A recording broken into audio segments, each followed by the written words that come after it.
우리 23과 각종 전도 방법과 전도의 난관, 이런 제목으로 말씀을 상고합니다.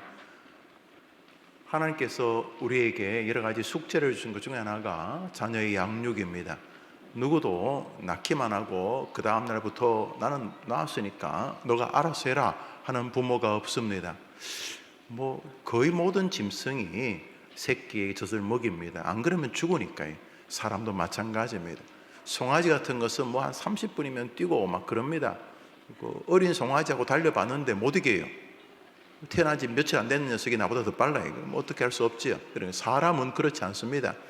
어떤 애기도 태어나서 한 달 만에 걸었다거나 내 혼자 밥을 해 먹었다든지 급하니까 택시 타고 어디 갔다 왔다든지 그런 말은 못합니다. 우리 애들은 몇 살쯤 되면 지 혼자 살 수 있을까요? 40이 돼도 지 혼자 못 살죠. 도대체 몇 살까지 살 것 같아요? 몇 살까지 이 뒷바라지를 해야지 될 것 같아요? 그런 것처럼 각 가정에서 아이를 낳습니다만 이제 기르는 것은 다른 세계입니다. 답이 존재하지 않습니다. 여러분 부모님이 여러분을 기른 것과 여러분이 여러분 자식 기르는 게 똑같습니까? 여러분 자식이 여러분 자식의 자식의 자식을 기르는 것을 보십시오. 다 다릅니다. 옆집 보십시오. 앞집 보십시오. 기르는 것은 똑같지만 아이가 다르게 자랍니다. 그렇죠? 이 집은 또 이렇게 자라고 저 집은 또 저렇게 자랍니다. 가풍이란 게 있어가지고 이 집은 또 이것을 우선순위로 해서 아이를 그렇게 기르고 이 집은 또 이렇게 자식을 기릅니다. 기른다는 것은 똑같이요. 그렇죠? 부모에게 자녀를 마땅히 길러야 될 책임을 주셨으니까 신앙과 의무를 그리고 본능까지 담으셔서 안 그러면 사람 애 안 키웁니다. 여러분, 인간이요 지겨운 거 안 합니다. 매너리즘 이런 거 있지 않습니까? 사람 안 합니다. 성적인 행위에도 오르가즘 이런 거 안 줬으면 인류 멸망했습니다. 인간은요 하기 싫은 거 안 합니다. 어릴 때 애들 인형 사주잖아요. 처음에는 백설공주 인형 사주지만 한 보름 지나면 한 달, 두 달 지나면 어떻습니까? 공주 모가지가 사라졌네. 어디 갔는지 모릅니다. 왜냐하면 지겨워서. 또 뉴원을 원하면 새 거 사달라고 그래요. 사람이요 지구상에서 가장 타락한 존재입니다.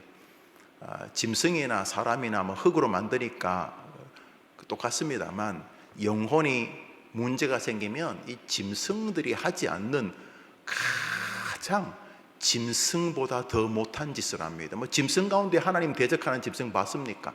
하나님을 조롱하고 하나님에게 야유하고 그런 짐승 봤습니까? 안 합니다. 동성애 이런 것도 성적인 기호가 있을 수 있습니다만 그 밑바닥에 하나님에 대한 비아냥이 있거든요. 네가 뭔데 남자와 여자를 정하냐? 신 하나님 도대체 너가 뭔데 남자와 여자가 결혼하라는 거냐? 우리끼리 한다. 우리끼리. 내가 정할래. 내가 태어났다. 내가 성기 제거하고 나 여자 될래 남자 될래. 왜 네가 마음대로 하냐? 이 밑바닥에 공중권세 잡은 자들이 있습니다. 동성애가 단순히 에이즈가 어떻고 그런 것은 차후의 문제고, 기독교인들이 극렬하게 이 동성애 같은 일들에 대해서 저항하는 이유는 하나님의 이름을 모독하는 것이라고 믿기 때문인 거죠. 저 역시 마찬가지이죠. 이제 10일 날 제가 하남지역 연합회 설교를 하는데 저기서도 똑같죠. 우리가 나라도 사랑하지만 우리 진짜 더 좋은 나라, 우리는 하나님 나라를 사랑합니다. 대한민국도 사랑해야 되지만 우리는 진짜 하나님 나라의 백성이니까 대한민국도 지켜야 되고 우리나라도 더 지켜야 될 게 하나님의 나라 아닙니까? 할렐루야. 자, 그렇게 해서 이제 아이를 기른단 말이죠. 각 가정이 다 이제 기르는데, 하나님께서 자녀를 기르는 아까 말했잖아요. 신앙과 또 정서와 그 다음에 또 본능까지. 본능. 이거 없으면 진짜 자식 안 키웁니다. 본능이 망가질 수 있거든요. 이 지성이나 정서에 의해서 참 무서운 거예요. 근데 짐승들은 대부분 안 그러거든요. 짐승은 영혼은 없어도 자식의 대를 잇도록 하나님이 짐승들에게 본능을 줘가지고 지 새끼를 지킵니다. 그러니까 공부도 못하고 수학도 제대로 못하는 짐승이 새끼를 지킵니다. 그러니까 자식을 잘 기르는 것은 훌륭한 일이지만 하나님 앞에서 그렇게 큰 칭찬받을 건 아닙니다. 개나 소나 곰이나 다 새끼를 기르니까. 문제는 이것이 아이를 기르는 게 사명인데 기르는 방식은 각자에게 다 달란트를 주신 거죠. 어떤 집은 자녀를 이렇게 기르고 또 어떤 집은 자녀를 저렇게 기르고, 어떤 집은 좀 자녀를 좀 타이트하게 기르고, 어떤 집은 또 자녀를 좀 이렇게 놓아서 기르기도 하고, 뭐 어느 게 꼭 좋다고 말할 수는 없어요. 이렇게도 훌륭한 자녀가 되고, 저렇게도 훌륭한 자녀가 되고, 이렇게도 황당한 자녀가 되고, 저렇게도 황당한 자녀가 되니까 기르는 방식을 정할 수는 없는 거죠. 그것은 각자 가진 가풍, 부부의 정서, 부부가 살아온 삶의 경륜들, 경험들, 살아오면서 닥쳤던 아픔들, 상처들, 이런 것들을 잘 활용해서 각 가정마다 자녀를 기르는 것이죠. 그런 것처럼 전도라는 지상 명령은 하나님께서 우리에게 주신 것이죠. 그러나 전도하는 방식은 이것이 답이라고 말할 수 없어요. 이런 사람은 이런 방식으로 전도하고, 저런 사람은 저런 방식으로 자신의 사명을 완수하기 때문에 그렇습니다. 복음을 전파하라고 하는 이 지상 최고의 명령, 우리의 존재의 이유가 명백하지만은 그 실천하는 방식은 다 다른 거죠. 그래서 마치 베드로의 사역과 바울의 사역이 아무리 봐도 다른 것과 똑같습니다. 디모데의 사역이 다릅니다. 조지 휘필드와 요한 웨슬리는 다 17, 18세기 아주 탁월한 사람들이었지만 두 사람의 인생관, 설교관, 목회관이 다 다릅니다. 제게 큰 영향을 끼쳤던, 책으로만 봤고 그냥 그분이 살았던 지역에서 공부를 했습니다만, 마틴 로이 존스 목사님이나 그 선배였던 캠벨 몰간이라는 사람이 그 담임 목사였고 후임 목사입니다. 캠벨 몰간 목사님이 마틴 로이 존스 목사님이 저 시골, 저 웨일즈가 꼭 우리나라 전라도 같아요. 지역도 거지. 웨일즈에 있는 탄강촌에 있던 아베르본 전쟁기의 담임 목사였던 마틴 로이 존스를 영국 버킹엄궁에 붙었던 웨스트민스터 채플 교회에 청빙을 하게 됩니다. 그때 담임 목사가 캠벨 몰간이었어요. 캠벨 몰간은 별명이었는데 강해 설교의 왕자란 별명을 그 당시 불렀어요. 캠벨 몰간 목사님의 설교에는 다 깔끔하고 교리적이고 성경의 진리를 명백하게 전하는, 말 그대로 영국 강해 설교의 왕자, 설교의 황태자라고 스펄전을 부르지만 캠벨 몰간 목사님이 그런 분인데, 그분 생각에 마틴 로이 존스 목사님이 후임이 좋겠다 해서 한 몇 개월 동안 동사 목사를 합니다. 오전에 캠벨 목사님이 설교하면 오후에는 마틴 로이 존스 목사님이 설교하고, 이렇게 하다가 마틴 로이 존스 목사님은 우리로 말하면 경상도, 전라도 시골 촌사람이, 물론 열심히 공부해서 영국 왕실 주치가 된 분이지만 고향이 그쪽입니다. 캠벨 몰간 목사님은 전형적인 영국 런던 신사였어요. 두 분이 설교를 하면서 모든 성도들이 우리는 너무 행복하다, 너무 행복하다. 캠벨 몰간 목사님이 가지고 있는 그 강의 설교에 너무 깔끔한 은혜가 있고, 마틴 로이 존스 목사님은 로직 온 파이어란 불타는 진리, 로이 존스 목사님에게는 설명할 수 없는 웨일즈의 사투리, 우리가 말하면 전라도 사투리, 경상도 사투리 같은, 그럼에도 불구하고 로이 존스 목사님이 강단에 섰을 때는 또 교인들이 불질러지는 은혜가 있었어요. 우리 너무 행복하다. 근데 사람들이 모두가 다 설교 원고만 딱 봐도 이게 캠벨 몰간 설교인지 로이 존스 목사님 설교인지 알았어요. 색깔이 다 다르죠. 탁월한 사람들이고 탁월한 하나님의 사람이지만 색깔이 다 다른 것처럼 전도의 사명이, 원리는 똑같아요. 우리 모두가 전도자. 저는 저대로, 여러분은 여대로. 여러분이 호흡을 하는 이유는 하나님 쪽에서는 사명 때문이야. 사명이 끝나면 데려가래. 하나님께서 어떤 사람은 그저 자기 집안 식구를 전도하는 게 사명일 수 있어요. 너는 딴 거 하지 말고 너희 집안 식구, 왜 시부모, 시아버지, 시아주버니, 조카들, 또 너희 친정 식구도 있잖냐, 너는 너희 처가 식구들을 전도해. 여튼 간에 그렇게 하고, 어떤 사람은 너희가 미사지역을 전도해. 너는 온 세계를 전도하라. 하나님께서 각자에게 다 전도의 사명을 주셔서, 이거는 무조건이, 우리가 존재하는 이유가 이게 아니면 교리적으로 불가능해. 아니, 천국이 더 좋다는데 여기를 왜 놔두는 거예요? 자식요? 하나님이 직접 키우면 되지. 고아들 부모 없어도 잘 자란 사람 많잖아요. 현재 대통령도 거의 혼자 그렇게 살았다고 하잖아요. 대통령이 훌륭하다 나쁘다 이런 뜻이 아니고, 하여튼 고아라고 나쁘다는 건 아니잖아요. 그러니까 여러분이 여기 좀 더 살아야 될 이유를 한번 생각해 보세요. 여러분이 이 땅에 좀 더 살아야 될 이유가 몇 가지 있을 거예요. 내가 공부를 좀 더 해야 되고, 또 우리 지휘자는 좀 더 이렇게 섞어야 되고, 할 게 많잖아요. 그런데 이걸 왜 해야 되냐면, 그 뒤에 천국이 어떤 곳인지를 알면은, 아무리 생존의 본능이 있거든요. 좀 더 살고 싶은 것도 있고, 그런데 아니, 문을 열면 새로운 세계가 있는 거예요. 세계. 여기 뭐 지금 일주일째 라면 먹고 그것도 별로 없어가지고 하루는 스프에 물 타 먹고 그 다음 날은 또 라면에 또 물 좀 하여튼 그렇게 겨우겨우 사는데 이쪽 문을 여니까 막 산에 진미가 있는 거예요. 네 맘대로 먹으라는 거예요. 그런데 뭐 하려고 해서 라면 부스러기를 라면 한 개 가지고 뭐 3일을 먹었니? 그런 말을 왜 해요? 문 열면 여기 있는데, 그 천국이 있는데 여기 왜 여러분이 여기 살아야 되냐? 뭐 여러분 나름대로 뭐 많을 거예요. 뭐 자성치가 어떻고, 뭐 해림교회 목회를 해야 되고, 자식을 키워야 되고, 뭐 나라를 이끌어야 되고. 하나님이 하면 되지. 하나님이. 여러분이 여기 더 살아야 될 이유를, 여러분이 천국이 없으면 쓸 게 많아요. 세상이 죽어도 이 생이 보다는 이 땅이 낫다 뭐 그러면서 여튼간에 뭐 이 땅에 하루 더 살 이유가 있겠지만은, 문을 열면은 있게 될 천국을 믿는다면 설명이 불가능해. 이거는 정말 하나님 입장에서 참 이상한 분이시다. 아니, 여기 산에 진미가 있는데 왜 여기다가 라면 한 개 가지고 뭐 일주일을 먹으라 그러고, 왜 이러시는지, 왜 찢고 뽑고 싸우고, 거기는 천국의 천사들과 완벽한 하나님의 사랑의 세계가 있는데 여기 왜 놔두는가? 그것도 뭐 영원히 놔둘 것도 아니고 70년, 80년, 뭐 좀 더 버틴 사람은 90년, 100년 정도인데 하나님 보실 땐 1000년이 하루 같을 텐데 여기 왜 존재하는가? 그건 소명 때문인 거죠. 영혼을 구원하라는 것이죠. 예수님이 하늘을 올라가시면서 하셨던 유언 말입니다. 사명 말입니다.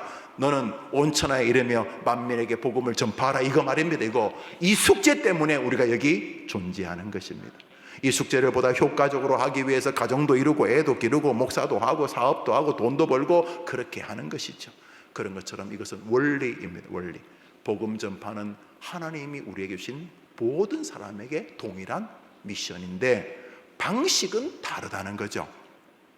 어떤 사람은 이 방식으로, 어떤 집안은 이런 가문을 이끌고, 어떤 사람은 이런 가문을 이끌고, 어떤 사람은 자신의 교회를 이렇게 이끌고, 어떤 목사님은 자기 교회를 이렇게 이끄는 것처럼 뭐 어느 것이 꼭 완벽하다고 말할 수 없잖아요. 각자 가진 탤런트가 다 다르기 때문에. 그런 것처럼 전도의 사명에도 다른 탤런트가 존재한다는 거죠.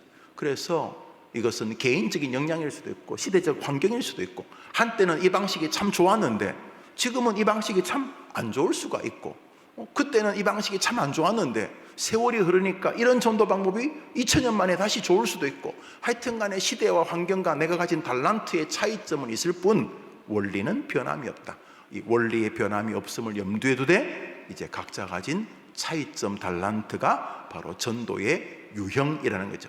보편적인 전도는 과거에는 노방전도 형식으로 사람을 개인적으로 만나지만 사람들이 모여서 복음을 힘있게 선포하는 그런 방식이 베드로식이었다. 베드로가 한번 설교하니 3,000명, 5,000명이 예수 믿었잖아요. 그럼 3,000명, 5,000명이 어디 있는 거예요? 3,000명, 5,000명이 모인 거예요.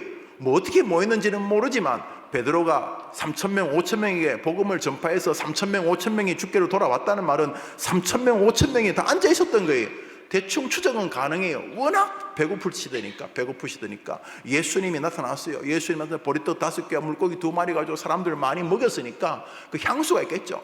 베드로 한 사람이 물고기 잡던 어부였는데 예수님이 뭐 어떻게 됐다든지 그러면서 혹시나 뭐 있나 싶어서 모였잖아요. 저희 선생님께서 극장을 했을 때요, 진짜 그때는 텔레비전도 별로 없었어요. 영화관이 잘 됐어요. 그래서 한 번씩 또 이렇게 동네 사람들이 좋아하는 그런 영화가 들어오면요, 우선 그 택시 하나에다가 위에 스피커를 달고 우리 둘째 형님이, 장로하는 둘째 형님이 다 목소리 깔아가지고 눈물 없이는 볼 수 없는 영화 그러면서 그 의성 조그마한 동네를 막 곳곳에 돌아다니면서 영화 보러 오라고 그렇게 뭐 호갱행인가요? 뭐 그렇게 했어요. 원래 그게 불법이라는데 뭐 경찰관에게 뭐 몇천 원 주고 했겠지. 뭐 말도 잘 내. 눈물이 뭐 허장강이 어떠? 허장강 알아요? 허장강? 허장강 알면 노인들인데 허장강이 어떻고 박노식이가 어떻고 뭐 엄마 찾아 산만리 뭐 손수건은 석장 이상씩 준비하시기를 바랍니다. 뭐 이러면서 사람들을 쫙 하면요, 모여들었어요. 심지어 형님들 그 표 받는 그 형님이 이렇게 점심 먹으러 저녁 먹으러 갈 때 제가 토요일에 이렇게 있으면은요, 여고생 좀 보이는 누나들이 와가지고 대추 있죠, 대추, 신문에 대추를 싸가지고 안에서는 안 보이니까 내가 어른인 줄 알고 나는 초등학생인데, 아저씨요 대추 가지고 영화 봐도 돼요? 난 당연히 된다 그러지. 가져오라고 그렇게 해서. 그랬어요. 그때는 뭐 100년 전도 아니고 그거 해봐야 50년 전인데 그랬어요. 우리 때는 정말 놀 게 없었어요. 요즘은 애들이 놀자 그래도 지 혼자 핸드폰 보고 놀지만 그때는요, 지금도 기억나요. 우리 모기약차 그랬는데요. 차도 아니죠. 오토바이. 여러분 뒤에 연기 뿡 나는 모기약 그거 아세요? 따라다녀 보세요. 손들어 보세요. 다 같은 과네, 같은 과. 그때는요, 뭐 있으면 모여들었어요. 뭐가 있으면 2000년 전에는 진짜 배고픈 시절이니까 예수님 뭐 하자 그러면 모였을 것 같아. 그러니까 모여들었어요. 어떻게 왔는지. 그 중에 예수님 시절에 오병이어에서 그 자리에서 떡을 먹었던 사람이 아들이면은 엄마 내가 모르겠는데 그날 아무것도 못 먹었는데 예수님 제자들이 떡을 했는데 우리 엄청나게 먹고 배가 터졌다고 그냥 떨어진 음식 쓰레기가 12강주리가 넘었다니까 막 그러면서 또 예수님 설교가 어떻고 그때 떡 떼준 사람이 베드로였다 그러고 내가 베드로 저 사람이 떼주는 거 내가 먹었다 그러고 그러면서 하여튼 모여들었겠지. 그래서 베드로가 그날 설교했을 때 3,000명씩 5,000명 예수님께로 돌아왔다는 거예요. 그러니까 전도죠, 전도. 이런 방식의 전도가 가능하다. 개혁교회는 이 방식이 굉장히 우호적입니다. 그러니까 일단은 성도들 보고 교회를 데리고 와라. 그리고 목사가 말씀을 통해서 예수를 영접하게 하는 방식이 굉장히 오래된 방식인데 요즘 말 같지는 목사님 말도 되는 하지 마십시오. 옵니까 교회를? 그렇지만 그것은 또 우리들의 몫인 거죠.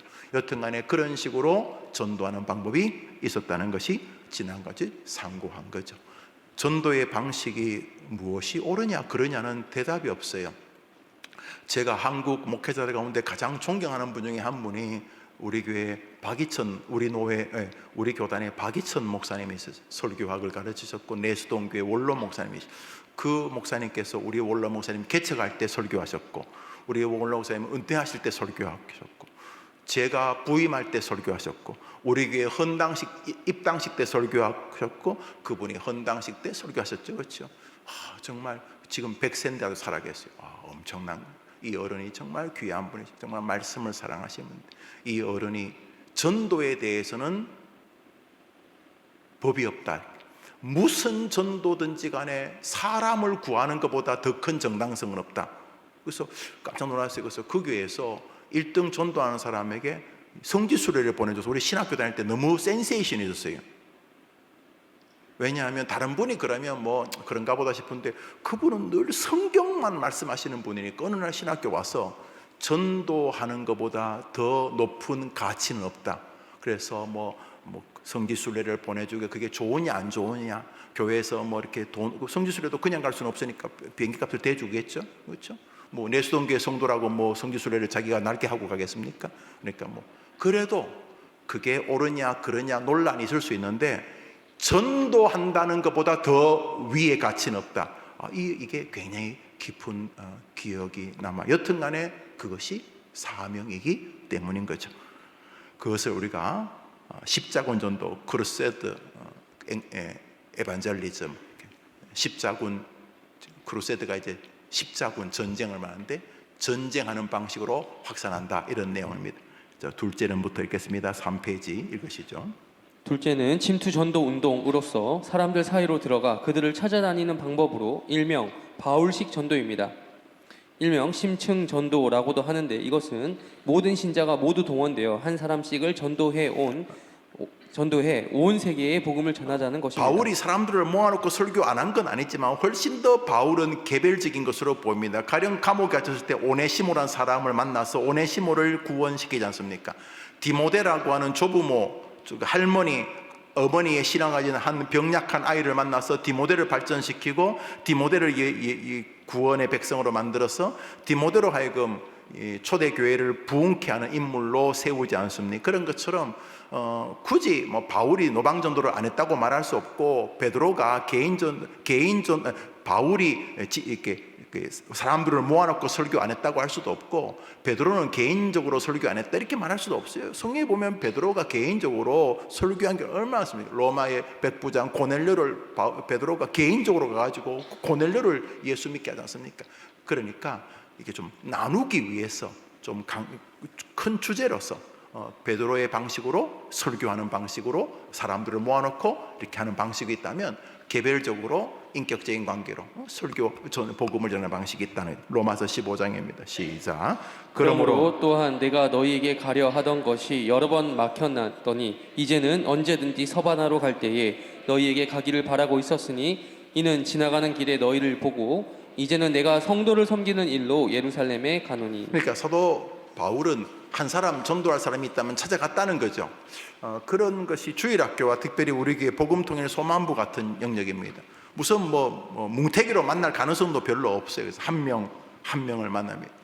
오늘 아침에 제가 처음으로 오전에, 제 기억이 맞다면 지난 10년 동안 제가 오전에 텔레비전을 켜본 적이 없습니다. 그런데 오늘 텔레비전을 켰어요. 아침마당 보려고. 그래서 우리 교회 복음통일 소만부 박나연 자매가 노래했는데 너무 잘해서 나는 1등 할 줄 1등. 그리고 제가 몇 통 전화를 하려니까 안 되더구만요. 한 사람이 하나밖에 못 하더군. 그래서 제가 집에 있는 집 전화로 하고 또 인터넷 전화로도 하고 하여튼 제가 3통을 했어요. 하여튼 전화 또 뭐 사돈 팔촌에게 다 하라고 했는데 무슨 암 말기인가 그 여자분이 1등 했어요. 일단 뭐 병이 걸려야지 1등을 하는 것들. 그래서 아이고 병 안 걸리고 건강하면 됐다 생각을 했어요. 여튼 간에 2등 했다고 하니까 너무 좋았어요. 전 1등 아니어서 그냥 확 꺼버렸어요. 꺼버리고 여튼 간에 자, 한 사람을 돕기 위해서 우리 모두가 같이 동원합니다. 아마 남쪽 사람이었다면 제가 그렇게 광고도 못했을 거고 하지도 않았을 것입니다. 그러나 북에서 와서 몸부림치며 아이를 기르고 하는 모습이 작은 격려겠죠. 작은 격려는 그 어떤 것보다도 그 가치가 크기 때문에 그렇습니다. 사도 바울의 전도 방식은 한 사람 한 사람을 위하여 시간을 내는 것을 몇천 명이 모였을 때 설교하는 것만큼이나 가치롭게 본 것이죠. 교회는 사도 바울, 베드로 같은 방식도 필요해요. 사람들 와서 목사님이 설교하고 설교 듣다가 또 은혜 받고 그런 것도 필요하고 또 교인이 개별적으로 하나님의 말씀을 전해주면서 바울처럼 이렇게 전도하는 방식도 필요하죠. 전도라는 것은 큰 원리인데 방식은 다 다르다는 거예요. 방식은 집안마다 다 다르잖아요. 신방 가보면 진짜 집안이 다 달라요. 뭐 가풍이라 그러나요? 다 달라요. 다 다르잖아요. 세 번째입니다. 셋째는 교회 성장 운동 전도 방식이라고 불리는 방법으로 성령의 역사와 일명 현상적 능력이라는 관점으로 전도하는 것입니다. 이것을 보통 이제 능력 전도 이렇게 부르기도 합니다만 주로 이제 순복음 유의 전도 방식입니다. 뭔가 기적을 보여주는 방식으로 전도하겠다는 것입니다. 치유, 방언, 귀신 쫓음, 기타 신비로운 능력 등 일명 성령 운동의 방식으로 전도하는 것입니다.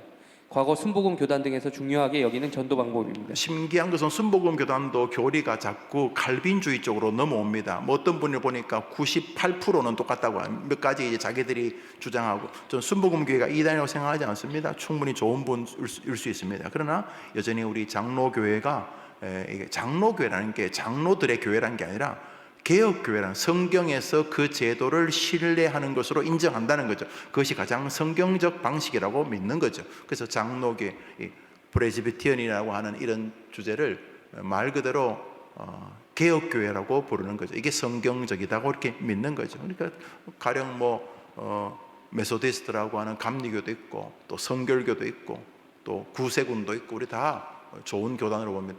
좋은 교단이라는 말은 좋은 그리스도인으로 본다는 거지 완전한 그리스도인이라는 게 없지 않습니까? 여러분은 완전합니까?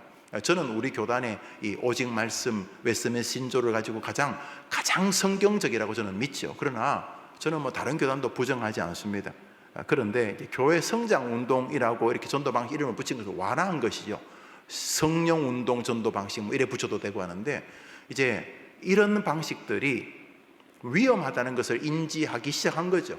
1960년대, 70년대 정말 배고플 때, 국민들 대다수가 폐에 어떤 가난의 어떤 흔적이 있고 또 한번 병 걸리면 죽는다고 생각하고, 그래서 예수 믿는 건 곧바로 병 낫기를 바란다는 말이고, 예수 믿는다는 것은 이 지긋지긋한 대대로 이어져 오던 가난을 끊어보자는 그런 의미가 내포되어 있는 것이기 때문에 저는 성경이 제대로 정리 안 된 우리나라에 하나님께서 순복음식의 그 방식을 긍휼히 여기셨다고 저는 생각을 합니다. 그게 성경적이냐를 떠나서 긍휼히 여기셨다. 그러나 시간이 지나면서 순복음 교단, 폴 가스펠 처치라는 이 순복음 교단도 굉장히 교리를 많이 정리합니다. 뭐 삼박자, 뭐 무슨 몇 중 축복 이렇게 하던 것들도 많이 이제 트레이드 마크 몇 개만을 제외하고는 굉장히 개혁교회의 교리, 왜냐하면 그 교리가 결국 성경적이기 때문에. 그래서 이런 방식들을 주의하는데, 그러나 그런 방식들로 예수를 믿는 것을 부정할 필요는 없어요. 우리 주님은 죽이시기도 하고 살리시기도 하시니까. 그래서 기도했는데 하나님께서 뭐 암을 잠시 멈추게 하셨다, 뭐 거의 죽을 뻔했는데 암이 몇 개월 만에 갔더니 이상하다, 크지도 않고 줄지도 않고 그대로네, 이러니까 그대로인 게 하나님 은혜다, 뭐 전 그래 믿죠. 그러고도 줄어들 수도 있고, 또 암이라는 것이 뭐든지 하나님과 원하시면 고칠 수 있으니까. 그래서 그런 방식을 자극하는 방식으로 예수를 믿게 한다는 거죠. 그러나 반대로 그런 것을 기대하다가 그 병이 확장되면은 그럼 교회 이제 안 나옵니까? 그런 사람 꽤 많습니다. 예수 믿고 이렇게 뭔가 병이 좀 낫는 것 같아서 교회 왔는데 며칠 만에 다시 더 심해지면 그 다음부터 또 하나님 안 계십니까? 이런 방식은 근본적인 방식이 아니죠. 왜냐하면 병 나아서 영원히 살면 몰라도 병 나아도 얼마 뒤 죽잖아요. 그렇잖아요. 그렇지 않습니까? 그래서 이런 방식들은 위험한 방식이다 하는 것이. 그럼에도 불구하고 이런 방식이, 특별히 이번에 앤드류 목사님이 잘 도착했다고 연락을 주셨는데, 아프리카 같이 성경이 거의 정리 안 되고 정착이 안 됐고 무슬림이 많은 이런 지역에서는 하나님의 특수한 방식으로 영혼들의 구원의 은혜를 베풀 수 있다라고 해서 또 인정합니다. 그것은 성경이 정경화되느냐의 핵심이 있는 거죠. 성경이 이렇게 국민들에게 정경화돼 사람들에게 많이 익힌 방식은 우리가 웨스트민스터가 말하듯이, 신조가 말하듯이 더 이상 신비한 은사와 그런 방식들은 하나님이 종결하셨다고 믿는 거죠. 그러나 성경이 없는 곳에서는 사람들로 하여금 성경을 향하도록, 하나님의 은혜가 이런 뭐 병을 낫고 하는 쪽도 있다면 더 큰 진리인 성경 말씀은 얼마나 더 놀라운 것을 가지겠느냐 하는 방식으로 성경을 사람들의 마음으로 다가가게 하는 방식으로 이러한 특별한 병 고침 같은 것을 저는 선교지에서는 하나님이 쓰실 수도 있지 않는가 정도라고 생각을 합니다. 이것은 종신대에서 대학원장 했던 이한수 박사님의 논리인데 제가 많이 차용을 합니다. 성경이 아직까지 보편화되지 않은 곳에서는 우리가 말하는 신화적인 어떤 신화적인 역사들이 나타날 수도 있다. 그러나 위험성은 항상 내포한다. 왜냐하면 가시적이 현실적인 것이 본질적인 것은 아니기 때문에. 어제 병 나았다가 오늘 병이 도지면 예수님 안 믿는 겁니까? 예수님이 병 나을 때는 예수님이 계시고 병이 안 나오면 예수님 안 계십니까? 그래 따지면 병으로 고통당했던 믿음의 사람들은 다 어떻게 설명합니까? 사도 바울조차 몸이 그렇게 아팠는데. 그런 면에서 이런 성령 운동 전도 방식은 위험성을 내포하고 있으나 그런 방식을 성경이 사람들의 손에 들려지기 전까지는 하나님이 그런 방식을 사용하실 수도 있지 않는가 정도가 우리 교단이 가지고 있는 생각입니다. 마가복음 16장 읽습니다. 시작. 믿고 세례를 받는 사람은 구원을 얻을 것이요 믿지 않는 사람은 정죄를 받으리라. 믿는 자들에게는 이런 표적이 따르리니 곧 그들이 내 이름으로 귀신을 쫓아내며 새 방언을 말하며 뱀을 집어 올리며 무슨 독을 마실지라도 해를 받지 아니하며 병든 사람에게 손을 얹은즉 나으리라 하시더라. 성경이 정경화되지 않았던 예수님의 말씀이죠. 예수님의 말씀이 성경으로 기록된 것은 최소한 예수님 사후 돌아가시고 다시 승천하신 이후, 그래서 예수님이 감람산에서 하늘로 올라가신 이후에 기록된 거죠. 그러므로 이 시대는 성경이 기록되지 않은 상태였죠. 그래서 예수님께서 당신이 살아계신다는 것을 가시적으로 증명하는 방식으로 그것을 사용하셨죠. 목사님, 왜 성경에 그렇게 되어 있으면 지금은 왜 안 된다고 하십니까? 안 된다고 하지 않습니다. 하나님은 하실 수 있습니다. 그러나 성경을 주신 다음에 그 일을 하는 것은 우리들에게 충격을 주시는 거죠. 성경을 기록해 주셨는데 성경 말고 또다시 직통 계시를 하면 하나님이 성경을 스스로 모독하는 것이라는 거죠. 이게 개혁교회의 정신입니다. 웨스트민스터 신조를 읽으면은 왜 이 시대에 이런 직통 계시나 이런 방식들을 하나님이 금하시느냐 하면 성경의 우선성 때문이라는 것입니다. 이것은 예수님에게서 나타납니다. 예수님조차 이 땅에서 우리가 가지게 될 하나님의 말씀, 특히 구약 성경을 스스로 지키셨습니다. 우리 예수님은 뭐 성경은 성경이고 내가 정하면 되지 이러면서 당신이 법을 만드시지 않고 구약 성경을 스스로 자신의 규범으로 받으셨습니다. 성경 말씀에서 초월할 수 있는 유일한 하나님 사람이었던 예수님조차 이 땅에서 인간의 모습을 입고 있던 성경의 자기를 스스로 복종시키셨다는 거죠. 왜요? 성경의 권위를 존중하시기 위함이라는 거죠. 그래서 여러분 느끼겠지만 하나님이 병 고칠 수 있습니다. 우리 그들까지 약을 통해서 고칠 수도 있고 기도를 통해서 고칠 수도 있고 깊은 숙면과 오랜만에 휴식을 통해서 지금 휴가철 아닙니까? 휴식을 통해서도 우리 몸을 고칠 수 있습니다.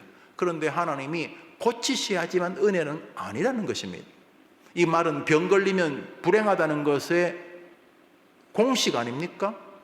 아니 하나님 뜻은 병을 안 낫는 것인데 계속 무슨 이상한 방언하고 어디 가서 다니면서 병 낫는 쪽에 힘을 쓴다면 그럼 하나님하고 싸우자는 겁니까? 하나님은 김용호 목사가 어느 순간부터 좀 아프기를 바라시는데 저는 어디 가서 무슨 욕하고 하는 그런 부흥사 기도원 원장님들 계시잖아요. 백설공주 옷 입고 다니면서 막 쉬쉬거리고 그래서 내가 가서 기도 받고 내가 목사지만 내가 능력이 없으니까 기도 원장 권사님이 혹은 날 좀 안수해주십시오. 그런데 하나님께서 바울아 너는 내 계획이 아픈 거다 그러는데 자꾸 낫게 해달라 그러면 이건 하나님의 뜻을 모독하는 거 아닙니까? 그런 면에서 우리는 하나님께서 하시는 일들을 성경을 통해 이루는 방식에 자꾸 굴복시켜야 한다는 것입니다. 병을 낫는 게 나쁜 건 아니지만 병이 있으면 저주고 병이 나으면 복이라는 도식 아닙니까? 이 얼마나 위험합니까? 하나님이 쟤는 계속 좀 이렇게 공부를 좀 못해야 돼요. 자꾸 시험 치면 떨어지고 이 집은 좀 가난해야 돼. 하나님 그런 계획이 계셔. 근데 굳이 그거를 저주라고 말하면 그러면 떨어지면 저주고 붙으면 합격이고 지금 돈이 좀 없으면 저주고 갑자기 돈이 많이 생기면 축복이라는 도시가 아니면 그거 누가 정하는 겁니까? 그거를 너무 위험한 거죠. 그래서 이런 부분들은 주의가 필요하다.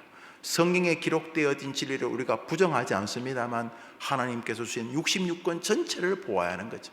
여러분 구약 성경에도 우리가 기꺼이 저항하는 것이 있습니다. 가령 비늘 없는 생선, 장어 드시죠?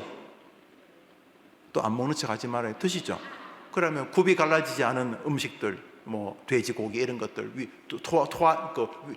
되새김질하지 않는 음식, 고기들 우리 먹잖아요. 왜? 그리스도 안에서 모든 것이 자유되었다는 성경 전반의 진리를 더 신앙하기 때문인 거죠.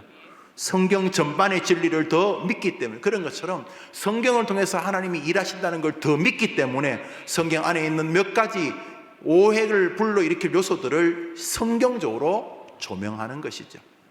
그러나 하나님께서 성경이 없는 지역에 성경의 진리를 알게 하기 위하여서 성경을 이런 특별한 은사를 행하실 수도 있지 않겠는가 정도로 않겠는가 있다 말았다가 아니라 않겠는가 정도로 성경이 없는 곳에 그런 전도 방식이 사용될 수는 있다 이런 것이죠.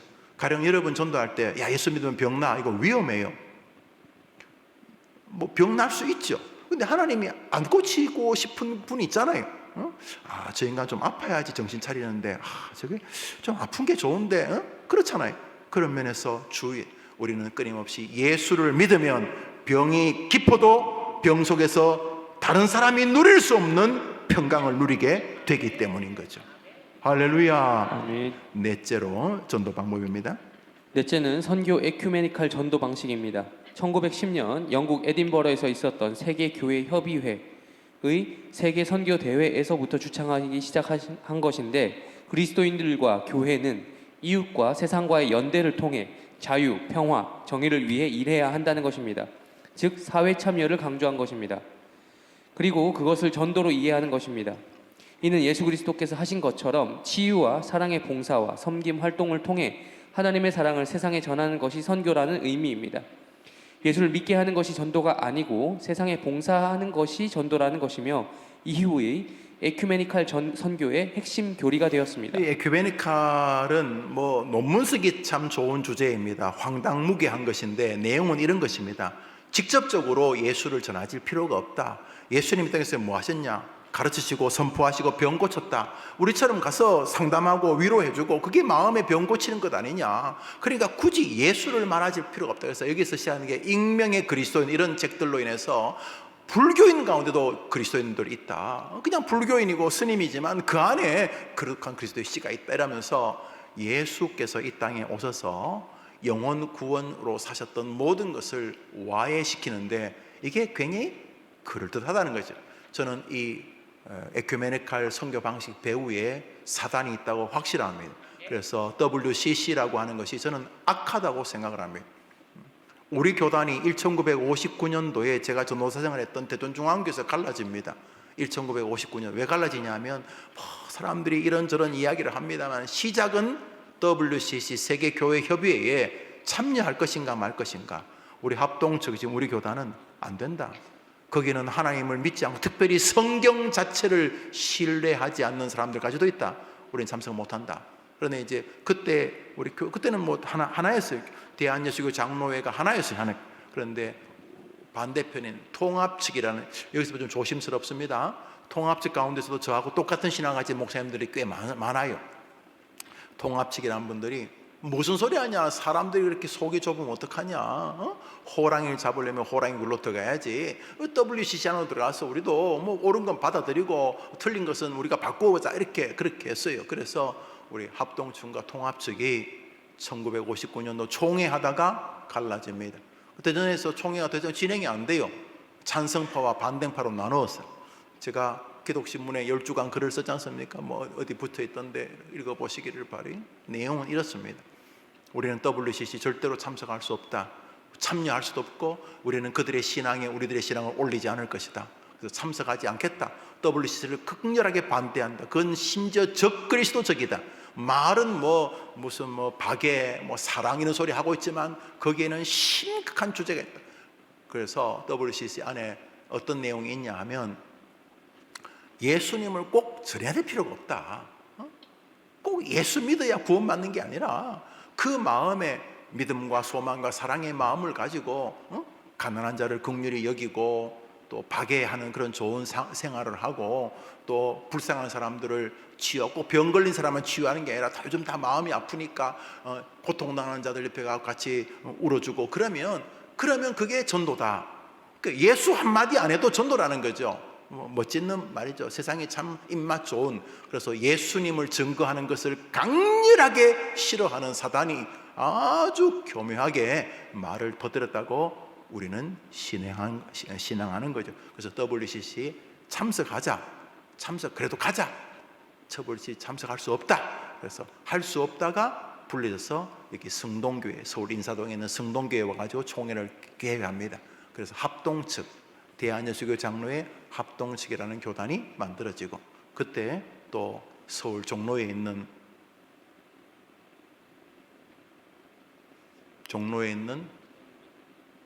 연동교회에 가서 또 사람들이 대전에서 올라온 총대들이 모여서 저 밴댕이 소갈딱지 같은 속 좁은 인간들 그러면서 자기들끼리 모인 게 통합측입니다. 그래서 우리 합동측, 우리 교회 같은 중형교회 이런 내수동교회 이런 게 합동측이고 통합측은 영락교회, 명성교회 이런 교회들이 이제 통합측입니다. 물론 시간이 지나면서 그 안에서도 이런저런 생각들이 변화가 되고 있죠. 그렇지만 큰 테두리는 그것입니다. 바로 WCC는 예수님을 직접 전하지 안 해도 예수님의 사랑으로 다가가면 그게 전도다. 그래서 꼭 예수님을 구주라고 말 안 해도 익명의 이름 없는 그리스도인이 존재한다. 불교 안에도 있고 힌두교 안에도 있고 그러니까 그들의 안에 있는 예수님을 인정하고 그들에게 예수를 말할 필요 없다. 그들에게 예수를 말할 필요 없고 그들도 존중하면 된다. 그러니까 절에 있는 그리스도인들, 사원, 그 이슬람 사원에 있는 그리스도인들 그렇게 인정하면 되지. 뭘 자꾸 예수 믿으라 그러냐. 그냥 그리스도인답게 살아가면서 사는 것이 그게 전도다. 그럴듯하죠. 1974년 로잔부터 읽습니다. 1974년 로잔 세계 복음화 대회를 기점으로 복음주의 진영에서도 이것이 말이 된다고 생각해서 교회와 그리스도인들의 사회적 책임을 포용하기 시작했습니다. 특별히 영국의 복음주의자였던 존 스토트 목사가 선교는 전도 더하기 사회 참여라고 말한 것이 중요한 기준이 되었습니다. 존 스타트 목사님이 나쁜 분 아니에요. 훌륭한 분인데 이런 외형에 강력하게 도전을 받으면서 한 달이 걸치는데 참 이상하잖아요. 뭘까 문을 열면은 그 처음에는 순수한 마음으로 문을 여는데 시간이 지나면 이제 뒷짬뽕이 되는 거죠. 인간의 죄성 때문에 그렇고 더 심각한 것은 사단의 강력한 지혜 때문입니다. 처음에는 그럴듯하게 문을 엽니다. 그리고 나서는 주객을 전도시키게 되는 거죠. 그러나 개혁신앙은 성경 속에서 하나님께서 주신 사명은 세상을 더 살기 좋은 평화의 나라가 되게 하라는 것이 아니라 신앙 고백을 통한 인간의 타락과 죄로부터의 그 사람들을 개인적으로 구원하라는 교회의 원래의 사명을 강조합니다. 여기 이제 출발이 이렇습니다. 에덴의 타락 이후로 주님이 마지막 심판할 때까지 세상은 더 좋아지지 않습니다. 뭐 AI가 나오고 AI 헬레비가 나오고 뭐 어떻게 옛날 때 배고프다 이제 배가 불러서 뭐 다이어트하는데 몇십 조씩 쓰고 이렇게 잘 사는 것처럼 보이지만 성경에 의하면 인간은 갈수록 더 심판 쪽으로 갑니다. 희한한 죄들이 막 나옵니다. 옛날에는 그렇지 않았는 일들이 막 자녀들이 부모에게 대어들고 뭐 옛날에도 그런 게 없었는 아는 건 아니지만은 갈수록 그 죄의 농도가 깊어져 갑니다. 그런데 이 에큐메니카라는 사람들은 이 세상을 좀 더 나은 세계로 만들자고 말합니다. 그래서 정의가 강같이 흐르고 없어요. 그거 멋있잖아요. 정의가 강같이 흐르자고 하는 사람들이 다 나쁜 놈들이 대부분 내가 보니까요. 세상은 갈수록 인간이 노력해서 조금씩 더 좋아지지 않고 성경에 의하면 세상은 난리 법석을 떨어도 심판 쪽으로 나아갑니다. 그래서 성경에서 구원은 더 좋은 세상 만들라는 게 아니라 예수를 구주로 믿는 구원 백성이 되게 하라는 것입니다. 서로 다른 개념이죠. 그런데 대화 보십시오. 뭐 사람이 주인 되는 세상보다 인간이 어떻고 뭐 휴머니즘이 어떻고 뭐 유토피아 없어요. 그래서 공산주의가 이단인 거예요. 이단. 갈수록 더 악해져 가요. 뭐 고모부를 고사포로 쏴죽이고 뭐 이렇게 갈수록 더 악해져요. 주님이 심판하실 때까지 갈수록 여러분 자식들이 더 악할 거예요. 여러분보다 손자들이 더 악해요. 성경에 의하면 손주 안을 때 이 나쁜 놈의 새끼 이렇게 안아야 돼요. 이 나쁜 놈이 내 덩칠놈 증손자 고손자 갈수록 더 악해져요. 더 악해지는데 뭐 인간이 무슨 더 정의가 불가능해요. 그래서 최선을 다해야 되지만 주님께서는 우리 심판 때까지 세상은 계속 다운그레이드 영적으로 뭔가 업그레이드 불가능해. 사람이 암만 모여도 더 좋은 세상 안 나와요. 그래서 기본적으로 성경은 인간이 악하다는 거예요. 갈수록 악하기 때문에 우리는 이들에게 예수를 증거해야 되는 것이죠. 아멘. 오늘도 우리는 예수님이 필요한 줄 믿습니다. 아멘. 더 안 좋아져요. 그런데 이 에큐메니칼 전도 방식에는 세상이 우리의 노력으로 좀 더 좋아질 듯한데 그게 그럴듯해요. 그래서 눈물 찍 나고 콧물 찍 흘리고 뭔가 감동이 살짝 오면서 뭔가 좋은 것 같은 뻥이 인간은 갈수록 더 악해져 가요. 그 사람을 살리는 길은 그 사람에게 예수를 전하는 길밖에 없는 것이죠. 아멘. 그래서 읽어보시죠. 신앙 고백을 통한 인간의 타락과 죄로부터의 그 사람들을 개인적으로 구원하라는 교회의 이게 원래 올바른 사명을 전도라는 거죠. 이러한 차이는 세상을 향한 교회의 사명을 무엇으로 볼 것인가라는 관점의 차이에 기인합니다. 에큐메니칼은 사회 구원을, 개혁신앙은 개인의 영혼 구원을 주장합니다. 복음주의는 이 둘을 섞은 것입니다. 개혁교회는 이 전도 방식을 기본적으로는 반대하나 그중 몇몇은 선택적으로 인정합니다. 여기 지금 여러분 제가 개혁신앙이라고 써놓고 두 번째로 복음주의라고 썼는데 복음주의는 복음단에게 좋은 말 같지 않아요? 복음주의가 나쁜 건 아니에요. 근데 복음주의는 문이 굉장히 넓은 세계입니다. 그래서 제가 계속 여러분들에게 우리 교회는 개혁주의 혹은 개혁신앙 이렇게 말하는 게 뭐냐면 우리는 복음주의의 넓은 이것도 좋고 저것도 좋고 이런 게 아니라 우리는 성경적인 것이 우리를 마지막으로 위로한다는 거예요. 복음주의는 야 좋은 게 좋은 거다 이것도 해보자 저것도 해보자 이러다는 거예요. 그래서 우리는 늘 이 선에서 주의해야 돼. 복음주의 안에서 개혁주의가 그동안 잊어버렸거나 원래 개혁주의 안에 있었는데 복음주의자들이 좀 더 개발한 것이 있다면 우리가 좀 더 연구할 필요는 있다. 그래서 이렇게 부분적으로 차용하고 또 부분적으로 배격합니다. 그래서 우리는 넓은 의미 안에는 우리도 복음주의라고 볼 수 있어요. 그러나 우리는 개혁주의는 뭐냐면 성경만이 진리다 하는 게 개혁주의입니다. 복음주의자도 자기 성경을 중요하다 생각한다고 말해요. 복음주의는 관심사가 많은 사람들입니다. 오만 에큐메니칼에서 뭐 좋은 거 없을까?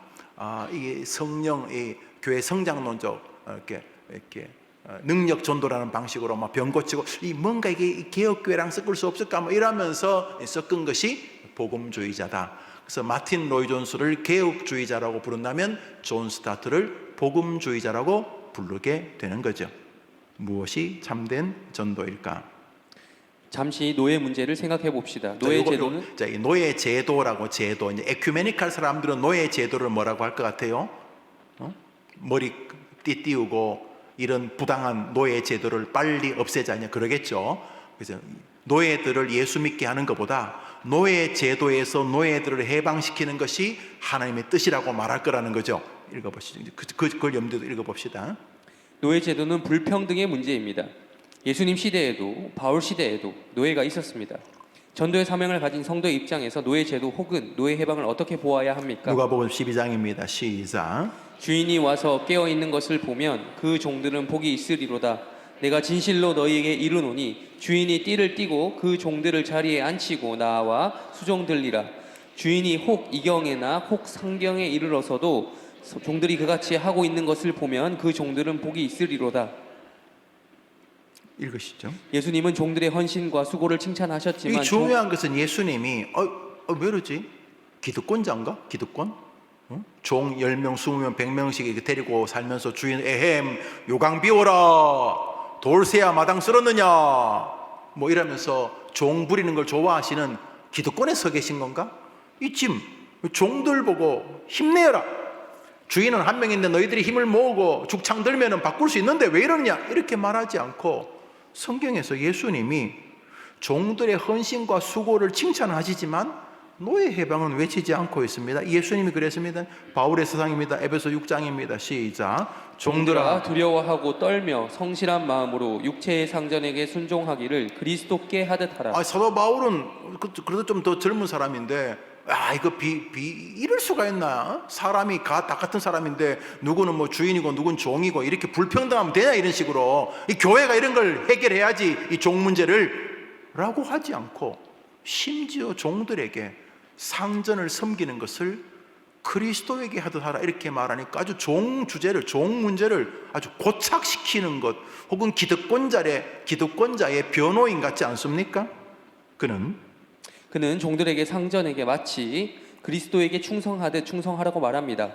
디도서에서도 마찬가지입니다. 디도서 2장입니다. 시작. 종들은 자기 상전들에게 범사에 순종하여 기쁘게 하고 거슬러 말하지 말며. 아니 주인이라고도 완벽합니까? 그런데 주인에게 거슬리는 말도 하지 말라고 이렇게 말해요. 이거 완전히 기득권자. 우리로 말하면 뭐 민주노총, 한국노총보다는 경영인 총연합 이쪽에 더 관심이 있는 것 같은 이거 기득권자 아닙니까? 이런 느낌 안 듭니까? 여러분이 신앙하는 예수님이 바울 역시 종들의 해방을 외치지 않고 그 자리에서 주인에게 순종함으로 하나님을 높이는 길을 가라고 하였습니다. 이 땅의 종에 대한 하늘의 생각을 잠시 봅니다. 하늘에는 종들이 있을까요? 계시록 읽습니다. 시작. 보좌에서 음성이 나서 이르시되 하나님의 종들 곧 그를 경외하는 너희들아 작은 자나 큰 자나 다 우리 하나님께 찬송하라 하더라. 이 성경에 의하면 하늘에도 종이 있습니까? 네. 하늘에도 종이 있습니까? 왜 갑자기 뭘 말을 안 하려고 그래요? 하늘 같으니까 모두가 다 평등한 것 같지 않아요? 그죠? 그런데 요한계시록에서 보호자의 음성이 나서 이르되 뭐라 그래요? 하나님의 종들이라고 하잖아요. 하늘에도 종이 있어요? 없어요? 있다잖아요. 그러니까 종이 있는 것이 불평등하다는 것은 그건 인간이 만드는 세계인 거죠. 성경은 그렇게 말하고 있지 않아요. 아니 왜 아버지라고 공경해야 됩니까? 나도 한 표고 아버지도 한 표인데 아버지는 이제 나이까지 들어가지고 정신도 오락가락 하는데 왜 아버지에게 효도해야 됩니까? 네 부모를 공경하라. 왜요? 나도 한 표인데.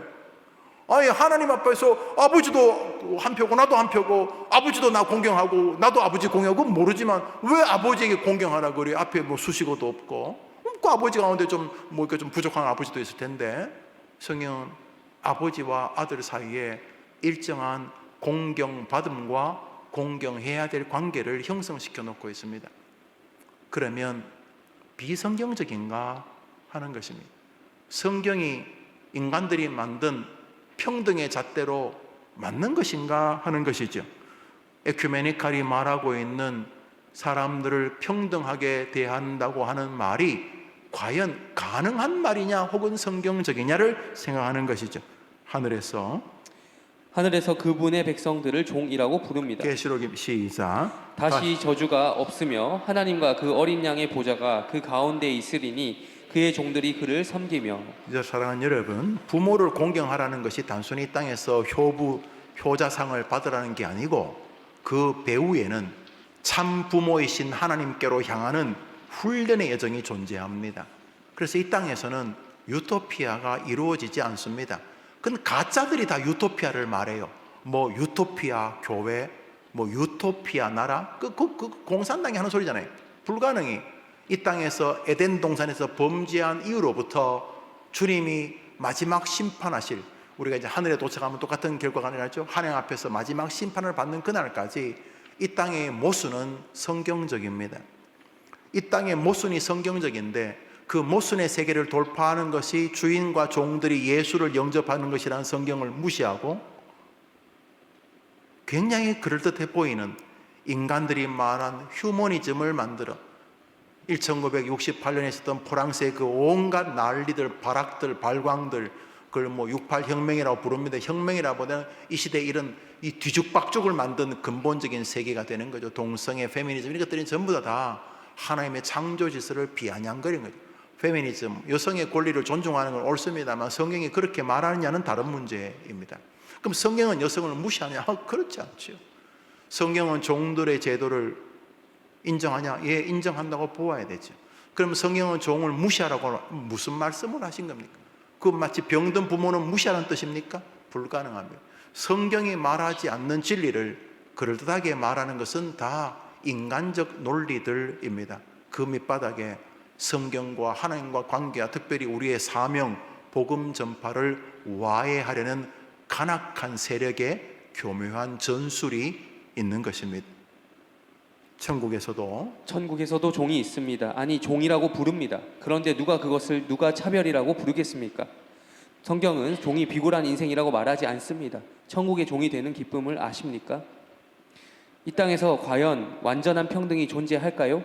반대로 종이 아니라 주인이면 더 행복할까요? 언젠가 드라마에서 한 중국인 아가씨가 의사를 좋아해서 병원에서 허드렛 일을 하는 것을 보았습니다.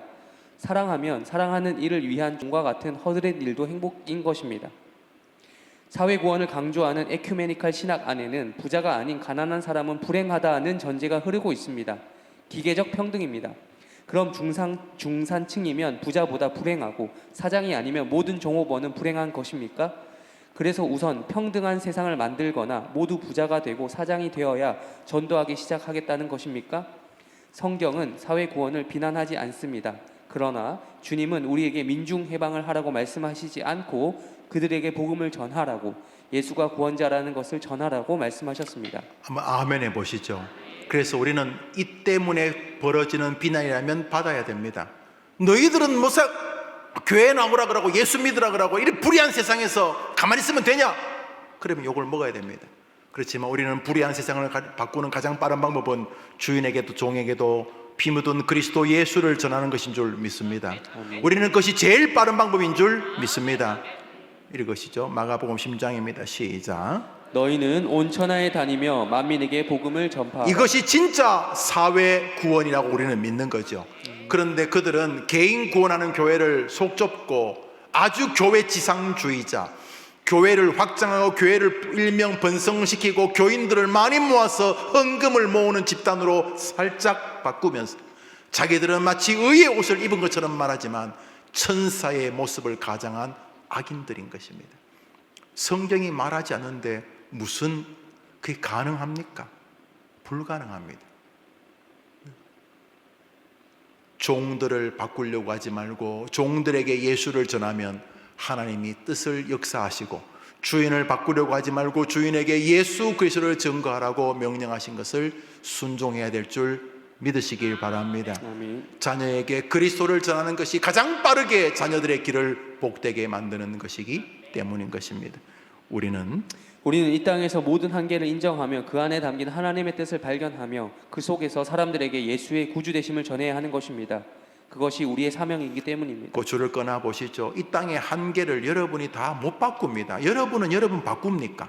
여러분은 이 시대의 정의가 강같이 흐르는 중심에 서 있습니까? 여러분은 여러분이 홀로 있으면 얼마나 모순적인 걸 아시게 될 것입니다. 이득이 충돌할 때 여러분이 얼마나 모순적이고, 자녀 앞에서 부모 앞에서 여러분이 얼마나 모순적인 것을 아시지 않습니까? 여러분, 주님께서 우리를 정확히 아십니다. 그래서 오늘도 예수 앞에 무릎을 꿇게 하시는 줄 믿습니다. 아멘. 로마서를 읽읍시다. 시작. 그런즉 그들이 믿지 아니하는 이를 어찌 부르리요? 듣지도 못한 이를 어찌 믿으리요? 전파하는 자가 없이 어찌 들으리요? 보내심을 받지 아니하였으면 어찌 전파하리요? 기록된 바 아름답도다 좋은 소식을 전하는 자들의 발이요. 아니, 그 능력이 많은 예수님이 돌아다니면서 왜 종들을 해방시키지 않으셨습니까? 천사 한 명이 뭐 18만 5천 명을 압수르 군대를 무찌르는데, 아니 그 12형도 더 되는 상상도 할 수 없는 천사를 풀었으면 지구를 다 뒤집을 텐데 왜 예수님은 노예 문제를 해결하지 않으셨습니까? 바울은 또 왜 그랬습니까? 왜 그러셨습니까?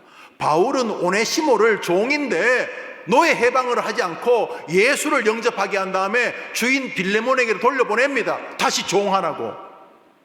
그리고 빌레몬에게 얘는 종이지만, 도둑놈이지만 감옥에서 예수를 영접한 내 아들이라고 말합니다. 그 오네시모가 초대 에베소 교회 감독의 목사가 됩니다. 하나님은 우리를 아십니다. 예수를 증거하는 것이 가장 빠르게 사람을 바꾸는 길인 줄 아시는 것입니다. 사랑하는 여러분, 그래서 에큐메니칼의 이 시대에 별의별 가면을 다 씁니다. 뭐 동성애, 또 무슨 이 밑바닥에 뭐 평등, 또 죄송하지만 무슨 뭐 학교에 무슨 이상한 단체들, 이런 것들이 다 밑바닥에 그 교묘하게 흐르게 있습니다. 그래서 기독교가 그들에게는 보수 성향으로 보일지 모르지만 그게 보수 성향이 아닙니다. 예수님을 모독하는 일을 저해하는 것입니다. 저항하는 것입니다. 예수님이 하신 일, 예수 그리스도를 구주로 영접하는 길에 우리가 서 있을 때 우리 가장 감격스러운 길인 줄 믿습니다. 사회를 가장 아름답게 바꾸는 길은 투쟁하는 것이 아니라 사람 한 사람에게, 주인에게, 종업원에게 예수 그리스도를 증거하는 것입니다. 할렐루야. 아멘. 전도의 목표는 사람들이 자신의 구원자로 그리스도의 이름을 부르게 하는 일입니다. 그런데 듣지 못한 이들이 어떻게 부르고 믿을 수 있겠습니까? 그러므로 우리는 예수님을 그들에게 전해야 합니다. 바로 그것이 우리의 사명입니다. 여기 우리 같이 참고하도록 하겠습니다. 제가 한번 기도하겠습니다. 여러분의 성도님들이 하나님께 수혜해 오시면서 헌금을 드리셨습니다. 자비로우신 주님, 감사합니다. 복음 전도는 우리 모두에게 맡긴 사명이지만은 전도의 방식은 다 다르게 맡기신 줄 압니다. 이런 방식으로 저런 방식으로 복음을 전파하되 전도라고 하는 가장 영광스러운 하나님의 사역에도 사단의 가라지를 뿌리는 사실을 보게 됩니다. 열심히 친구 한 명에게, 가족 한 명에게 붙잡고 예수님의 구주되심을 전해야 될 젊은이들이 혹은 사람들이 밑도 끝도 없는 평등의 세계를 만든다느니, 차별이 없는 세계를 만든다느니, 주인과 종업원이 동일하다느니, 이런 성경적이지도 않는 세계를 자꾸 만들면서 하나님의 복음 전파는 와해되고 있는데, 우리 해림교회 성도들이 때로는 사람들에게 비난을 받더라도 예수 그리스도를 구주로 영접하는 길만이 이 땅을 살리는 길이고 너를 살리는 길이고 너의 가문을 살리는 길이라고 예수님을 힘있게 증거하는 성도들의 사명자 다 되게 해 주시옵소서. 하나님 아버지, 복음을 전하지 않는 시대입니다. 그리고 사람을 붙들고 예수님 믿자고 말하지 않는 시대입니다. 사단이 많이 승리했습니다. 하나님 아버지, 해림교회가 한쪽 귀퉁이에서 예수 그리스도를 힘있게 분명하게 예수님을 전하고 말씀을 전하는 성도들의 교회가 되게 해 주옵소서. 주님께서 땅끝까지 이르러 주의 복음을 증거하라. 내가 세상 끝날까지 너희와 함께 하시겠다고 하셨으니 말씀 증거하는 자들이 주님과 함께하는 복을 누린다는 것을 믿고 오늘도 사랑하는 가족들에게, 자기 자신에게, 다른 사람들에게 예수님을 자랑하는 성도들 되게 해 주시기를 예수님의 이름으로 기도합니다. 아멘. 하늘에 계신 우리 아버지여, 이름이 거룩히 여김을 받으시오며 나라의 마옵시며 뜻이 하늘에서 이룬 것 같이 땅에서도 이루어지이다. 오늘날 우리에게 일용할 양식을 주옵시고 우리가 우리에게 죄 지은 자를 사하여 준 것 같이 우리 죄를 사하여 주옵시고 우리를 시험에 들게 하지 마옵시고 다만 악에서 구하옵소서. 내게 나라와 권세와 영광이 아버지께 영원히 있사옵나이다. 아멘. 기도합시다.